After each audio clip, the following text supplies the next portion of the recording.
In this video, I'm going to show you how you can delete your YouTube channel on your mobile phone. This works on Android and works on iOS as well.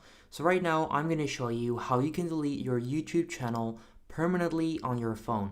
Step number one is to open the YouTube app on your phone and to click on your profile icon at the top right corner right there. Then next up, you want to scroll down and click on Help and Feedback, and that should bring you over to the support page where you can describe your issue. So once you do that, you can actually type in delete, and then right there you'll see delete or hide your YouTube channel.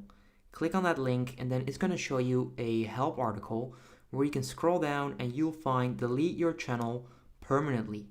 Click on there and then you can scroll down and click on advanced account settings.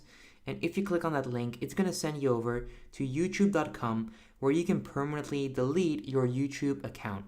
Because if I just zoom in, you'll see right there a delete channel button, right? So if you click on that delete channel, you can actually delete your YouTube channel permanently in 2020 on an Android or iOS device. Now, if this video helps you out, make sure you go ahead and leave a like, leave a comment down below and let me know if this helped you out, and then I'll see you in the next video. Peace out.